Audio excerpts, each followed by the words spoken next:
Hello Indie fans, coverage of the Steam Endless Replayability Festival continues with a selection of games that have never been shown on this channel before, beginning with CRETE, one that has an awesome but kind of disturbing biopunk world and character designs, being a combat-focused title in which you can use DNA to mutate both your body and weapons. There's co-op support and even a base camp to develop for permanent upgrades across different runs, with its alpha test ending on May 20th, so try it by then if you're curious. A neat looking roguelite tactics title is Valiant Tactics, in which your party of heroes fights their way through the world in order to overthrow the usurper. While a little bit more minimalist in design with the token representation of units and enemies, the strategic combat looks alright with a variety of skills, and critically does not have hit chance RNG, so no more missing or 95% chance to hit.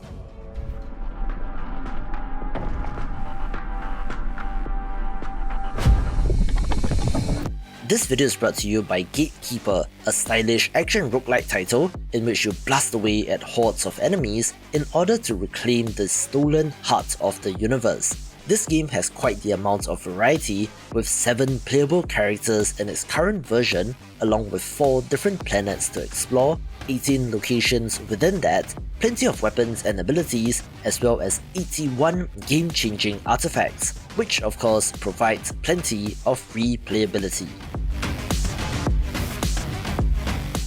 This also has online co-op support for up to 4 players, so there's fun to be had with friends as well. This was recently released into Steam Early Access on May 13th, so buy it if interested via the link in the description below.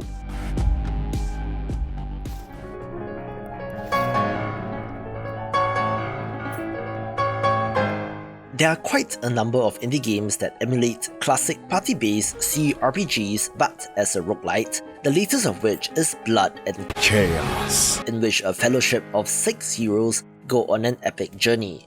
Now the trick with games like this is how to make controlling multiple characters fun, enhanced of course by positioning and complementary skills, while not being too tedious to play, so that will be a balance that they need to get right.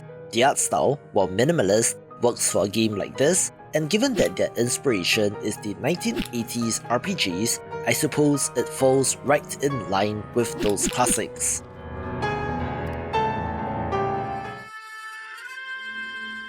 Here's a fun looking title named PSYCHOFINGER, in which you play as an agent of the Department of Metaphysical Investigations sent to investigate an old church with paranormal happenings. However, it is not a traditional spooky horror game since the ghosts take the form of animals, but the neat part, of course, is the ability to use finger guns to shoot at your enemies. It looks neat, maybe drawing a little bit of inspiration from Mob Psycho 100, but for a different kind of roguelite first-person shooter, this is one to watch. Enter the tower. Level 1. The developer of the Swords and Sandals Flash game series has made quite the successful transition to Steam, with their next game being Gorgon Shield, a game that has quite the interesting concept that I've never quite seen before. This is a dungeon crawling RPG, but in which your 4 heroes stand on a gigantic shield which you can rotate, pitting the right characters against the right kind of approaching enemy to more effectively dispatch of them. I'm sure that there will be complementary abilities, like a healer that has to be positioned away from enemies but continues to heal the other party members, but critically, the action is in real time, so it's a weird, unique thing that I have to show off due to the idea. A silly smile crossed my face when He Is Coming came up on the list of new releases, but funny title aside, this has throwback visuals which are well done, and more interestingly, is a roguelite auto-battler title in which the combat is out of your direct control. Rather, you're collecting items and crafting equipment and upgrades, slotting these onto your hero who then uses it to battle. So perhaps a little bit of loop hero in this game. However, movement on the overworld is under your control, so it plays more like a classic roguelike, and with 78 challenges, 15 bosses and 150 plus items, looks like it will have plenty of replayability as well. The developer of Dala and the Cursed Forest reached out to me a little while ago, so this event is the perfect time to show it off, being a beautiful roguelite deck builder in the vein of Slay the Spire, but also drawing upon the Ori Metroidvania games in terms of visual style. You play as a mutant maiden who has to cleanse the Cursed Forest with a card fusion mechanic as well as character transformations being the key differentiating factors here. It is also from a developer out of Thailand, and they did add in Thai food like whooping into the game, which you always love to see, with this having a demo available, so check it out if interested.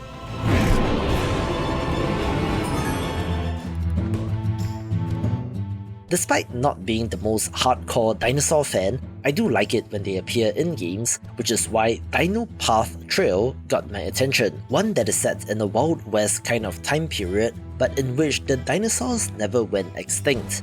More interesting is that this is a top-down action-adventure title, but with survival game elements, so you are adventuring and scavenging for resources, gathering materials and fighting enemies, while keeping an eye on your hunger, thirst and temperature meters. You have a base camp which you can bring along with you, so that might be the basis of the meta progression from run to run, with this having a great look as well. A long time ago, humanity thrived. But their selfishness towards nature angered the gods, who punished them by overturning the food chain.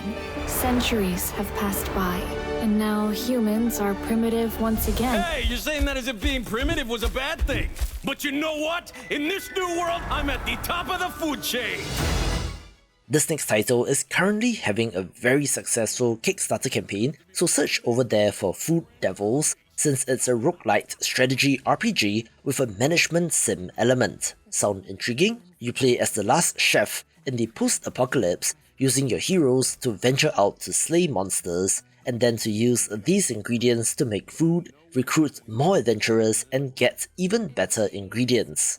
There seems to be a little bit of Chainsaw Man influence in this game, in which the adventurers have to sign contracts with food devils, each affecting their playstyle, stats, abilities, mobility, and even physical appearance. There is a dating sim element to the game, in which the devils can be romanced or paired together, and with the anime art style, great voice acting, and going full horny with the character designs and physics, no wonder this has easily surpassed their target. It does come to us from Studio Daimon, who made the RPG visual novel Path of the Midnight Sun from 2023, with this looking to be on track to be a much bigger success already. Naive Vig. Humans don't care about your ideals. It will only delay the inevitable. No need to quarrel, s'il vous plaît. After all, Notre Ami, the chef, will whip up exquisite delights for all. And with my contract, it's muscle time for everyone! I am indifferent to your motives, as my sole aim is to cleanse the fish tainted by plastic. Towards this noble end, I shall be your peerless warrior! Itadakimasu! One look at Flow of War and you probably already know whether or not this is for you, since it has an uncanny visual resemblance to Warcraft 2, being part of a new wave of real-time strategy games which might just have come back into vogue. However, the most interesting part of this game is that it is supposed to have automated micromanagement, which takes the form of an auto-battler of sorts. You cannot directly control units, but rather they will attack according to their own programmed AI, and when placing down buildings, worker units will automatically move to build them as well, looking like a different kind of RTS, so its release later this year is one to watch. Watch this video for more upcoming RTS titles.